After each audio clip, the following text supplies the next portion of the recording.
Purvanchal university ఇది కేవలం university కాదు, మీ సక్సెస్ స్టోరీకి చిరునామా. ఒకసారి నేను ఒక షోలో రిలేషన్దే చూసాను అనమాట. అది బాగా వైరల్ అయింది బేసిక్గా. ఏది ఏ షోలో?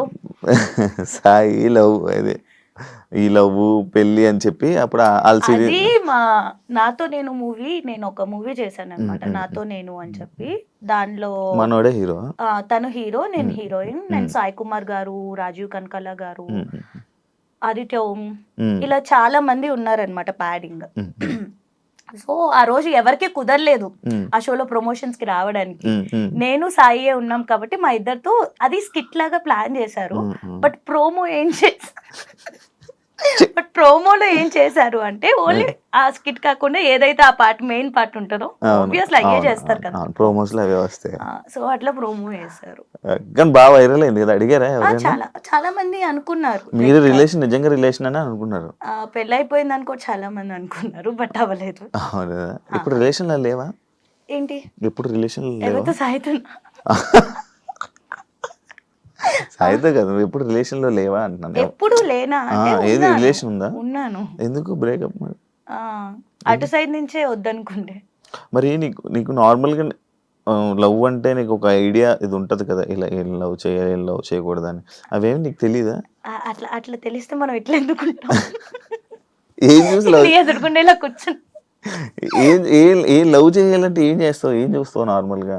ఏం చూస్తావేంటి? See for me like love అనేది అది చాలా ప్రీషియస్, చాలా వాల్యుబుల్. లవ్ అనేది వేస్ట్ ఇట్లా మాట్లాడను, చాలా వాల్యుబుల్. కాకపోతే అంత ప్రీషియస్ థింగ్, అంత వాల్యుబుల్ థింగ్ డిజర్వ్ లేని వాళ్ళు లైఫ్ లోకి వస్తే అది ఉండదు. ఇప్పుడు అదే జరిగింది అంతే. డిజర్వ్ లేని వాళ్ళు వచ్చారనమాట. ఆబ్వియస్లీ అంటే డిజర్వ్ అయి ఉంటే ఉండేవాళ్ళు కదా. ఇప్పుడు ప్రెసెంట్ ఏం relation? Single? Happy to be single. Wow. ఎందుకంటే మా మమ్మీకి చెప్పేశాను, నీ ఇష్టం మమ్మీ, నువ్వు ఎవరిని చూస్తే వాళ్ళని చేస్తా. బేసికలీ నాకు ఫస్ట్ ఆఫ్ ఆల్ లవ్ పెళ్ళి ఇవన్నీ ఇంట్రెస్ట్ ఉండే కాదు. సో ఏదో వచ్చింది అలా, దాన్ని లవ్ అంటారు, లవ్ అంటే ఇలా ఉంటది అని ఏదో అనుకుంటాం మనం ఆ ఏజ్ లో. కానీ మీ ఆంటీగా ఫోటో పంపిస్తున్నా ఆంటీకి ఒకటి. ఏంటిది?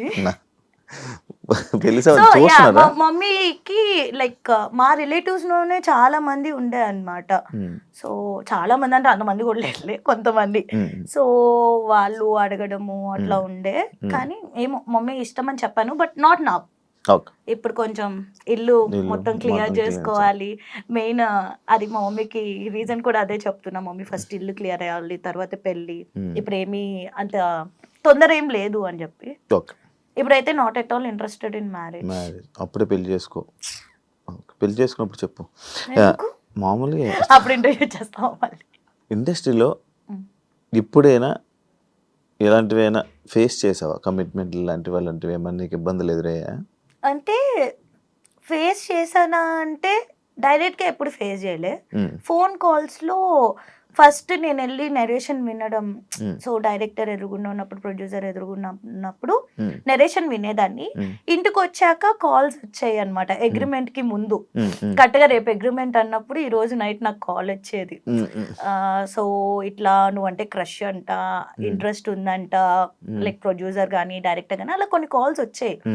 ఐ వాజ్ లైక్ ఫస్ట్ లో అయితే డైరెక్ట్ గా ఒకసారి అడిగే, ఎవరో డైరెక్ట్ ఇలా కూర్చుని మాట్లాడను. కమిట్మెంట్ అనగానే ఐ వాజ్ లైక్ నేను చాలా కమిట్మెంటల్ ఉంటాను, చాలా హార్డ్ వర్క్ చేస్తాను దానికోసం ఇట్లా చెప్పేసారు. నాకు తెలియదు కమిట్మెంట్ అంటే అది, అవి మనకు తెలియదు. మనం ఏంటి, మనం కాలేజీలో చదువుకుని వచ్చాం కదా. కమిట్మెంట్ ఇవన్నీ అంటే మనం చాలా కమిట్మెంట్ గా ఉంటారు. హార్డ్ వర్క్ చేస్తారా అని అడుగుతున్నారేమో. ఉంటాము అంటే ఇలా ఉంటది అలా ఉంటది అని తర్వాత చెప్తే ఏం కమిట్మెంట్ గురించి మాట్లాడుతున్నారు అని చెప్పి అడిగాను. లేదు దీన్ని కమిట్మెంట్ అంటారు అంటే అక్కడే ఒక డైరెక్టర్ ని కొట్టి మరి నేను బయటకు వచ్చాను. ఆ డైరెక్టర్ పేరు అడగద్దు, నేను చెప్పను. పెద్ద కాదు. ఇప్పుడు నువ్వు సినిమాలకి ఛాన్సులు రావాలంటే ఎవరినైనా డైరెక్టర్ ఆఫర్లు అడుగుతావా? అడగను. అడగకపోతే ఆఫర్స్ రావు కదా ఇండస్ట్రీ. ఎలా చెప్తావు నువ్వు? నార్మల్ సినిమాలన్నీ నాకు ఎలా కాల్స్ వచ్చాయి, నేను అడగలేదు. ఆఫర్స్ వస్తాయి అంటే ర్యాండమ్ గా చూస్తారు కదా. ఇప్పుడు అలా అయితే నేను ఇంకా రిలీజ్ కాని మూవీస్ చూసి కూడా, అంటే డబ్బింగ్ థియేటర్స్ కి కొంతమంది డైరెక్టర్స్ వస్తారు, లేకపోతే ఏదన్నా ఫ్రెండ్స్ ఆఫ్ ఫ్రెండ్స్ ఉంటారు, వాళ్ళు చూపించుకుంటారు కదా క్లిప్స్, అరే ఈ అమ్మాయి బాగుంది అని నాకు ఆఫర్స్ వచ్చినాయి కూడా ఉన్నాయి. ఓకే. కాకపోతే ఎన్ని కంటిన్యూగా నేను టీవీ షోస్ చేస్తుండే, సీరియల్స్ చేస్తుండే, మూవీస్ చేస్తుండే, వెబ్ సిరీస్ చేస్తుండే, బట్ కరెక్ట్ బ్రేక్ అయితే రాలేదు. అవును, ఎందుకు తెలియదు. నువ్వు స్టోరీ వినవా నార్మల్ గా? వింటాను. మరి ఇప్పుడు ఏం చూసి యాక్సెప్ట్ చేస్తావు? స్టోరీ చెప్తాను, నీకు నచ్చుతుంది, నువ్వు ఓకే చెప్తావు. స్టోరీ చెప్పడం బాగా చెప్తారు, బట్ తీసాక ఎలా ఉంటది, అక్కడ 24 క్రాఫ్ట్స్ ఉంటాయి. డిఓపి సరిగ్గా తీయకపోయి ఉండొచ్చు, లేకపోతే డైరెక్టర్ సరిగ్గా కన్వే చేయకపోయి ఉండొచ్చు, లేకపోతే నన్ను సరిగ్గా చూపించకపోయి ఉండొచ్చు. సో అట్లా ఉంటది. మంచిగా యూజ్ చేసుకోలేదు ఏ డైరెక్టర్, అంటే సినిమా పరంగా.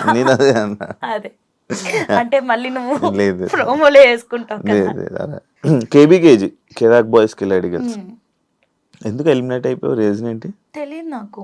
అడిగావా? నేను అసలు తర్వాత కాంటాక్ట్ కూడా చేయలేదు. అంటే నాకు బాధేసింది, అగ్రిమెంట్ లో అదేం మెన్షన్ చేయలేదు, ఎలిమినేషన్స్ ఉంటాయి ఇవేం మెన్షన్ చేయలేదు. అండ్ ఫస్ట్ టైం ఎలిమినేషన్ ఉన్నప్పుడే షాక్ అయ్యా, అప్పుడు ఇద్దరిని చేసే. సెకండ్ టైం ఒకళ్ళనే చేశారు, ప్రేరణను తీసుకొచ్చి రీప్లేస్ చేశారు. అర్థం కాలేదు నాకు. ఏవో ఉంటాయా షోస్ లో, ఉంటాయా రాజకీయాలు? తెలీదా? నువ్వు చేయలేదా? నేను యాంకర్ ఇప్పుడు, చెప్పు యాంకర్ ఇప్పుడు. నార్మల్ గా నువ్వు కూడా సేమ్ ఛానల్స్ లో చేసావు కానీ నీకు తెలియదా ఏముంటాయి? నార్మల్ గా సేమ్ ఏమో తెలీదు, అంటే ఉంటాయా అంటే మనకు తెలీదు. జబర్దస్త్ గానీ అండ్ శ్రీదేవి డ్రామా కంపెనీలో కొన్ని రాజకీయాల వల్ల కొంతమంది వల్ల నువ్వు మళ్ళీ నీకు కొన్ని ఆఫర్లు దూరం అయ్యాయని అంటే యాక్సెప్ట్ చేస్తావా? తెలీదు, నిజంగా తెలీదు. అంటే చేస్తావా అంటే ఎవరైనా ఏమైనా చెప్తే నేను విన్నది అడుగుతున్నా. తెలీదు. నమ్ముతావా అంటే అంటే ఒకళ్ళు చెప్పడం వల్ల లేకపోతే ఒకళ్ళ వల్ల తీసేశారు అంటే ఆబ్వియస్ నేను అన్ని ఇయర్స్ చేశాను కదా, వాళ్ళతోనే ఉండే. నాకు చాలా సార్లు మూవీ ఆఫర్స్ వచ్చింది, అంటే మూవీ షూట్ ఉన్న రోజు కూడా నాకు జబర్దస్త్ గాని శ్రీదేవి గాని పిలుచుంటే నేను వాళ్ళకి మేనేజ్ చేసుకుని ఇటు వెళ్ళేదాన్ని, అంత ఇంపార్టెన్స్ ఇచ్చేదాన్ని. సో అంత ఇంపార్టెన్స్ ఇచ్చే అమ్మాయిని తీసేస్తారా అంటే అది వాళ్ళే. నేనైతే లైక్ నో అనే అంట, దానికోసం తీసేస్తారా అని. ఓకే, నెక్స్ట్ ఫ్యూచర్ ప్రాజెక్ట్స్ ఏమున్నాయి, ఎన్ని ఉన్నాయి ఇంకా? ఇప్పుడు ప్రెసెంట్ అయితే కామాఖ్య అనే ఒక మూవీ చేస్తున్నాను, మంచి రోల్. అండ్ ప్రైమ్ కి ఒక మూవీ రిలీజ్ అవుతుంది శోభితా గారితో, ఎంతవరకు ఉంటది అనేది తెలియదు. మొన్న దేవికి అండ్ డానీ చేశాను కానీ చాలా కట్ అయిపోయినాయి నా సీన్స్. సో అదే చెప్పలేము ఎప్పుడు ఏది జరిగింది. సో ప్రెసెంట్ అయితే ఈ మూవీ అండ్ వెబ్ సిరీస్ చేస్తున్నాను. And I'm planning something for my YouTube channel. Please do subscribe to మీ ఐషు ముచ్చట్లు. ఇది ఖచ్చితంగా ఉంచాలి, ఓకేనా? ముందు ఉంచుతాను, ఇంత చెప్పలేకపోయి కదా, ఉంచుతా ప్లీజ్. ఎందుకు రోడ్ అవుతుంది కాదు, బిగ్ బాస్ ఆఫర్ వచ్చింది, లైక్ ఆఫర్ అంటే లైక్ కాల్స్ వచ్చాయి, ఇంటర్వ్యూస్ అయిపోయాయి. ఎందుకు, ఏమైంది? ఇంటర్వ్యూకి వెళ్ళా, ఇంట్లోకి పిలవలా, పేరు కూడా వచ్చింది కదా, బాగా వచ్చింది, ఇంటర్వ్యూస్ అయ్యాయి, బట్ ఇంట్లోకి పిలవలేదు. I don't know. ఈ సీజన్ అయింది, ఈ సీజన్ లాస్ట్ సీజన్ ఈ సీజన్ ఇంటర్వ్యూ అవ్వాలి. ఇంట్రెస్టా వెళ్ళడం? మమ్మీ తమ్ముడికి చాలా ఇంట్రెస్ట్, అంటే వాళ్ళ కోసం నేను వెళ్ళాలనుకుండే. వాళ్ళ కోసం, నీ కోసం? ఎందుకంటే వాళ్ళు చాలా, అంటే ఎన్ని షోస్ వచ్చినా ఏమొచ్చినా బిగ్ బాస్ వచ్చింది అంటే 24/7 లైవ్ వేస్తారు కదా, అది కూడా కూర్చొని చూస్తారు అనమాట, అంత ఇష్టం వాళ్ళకి.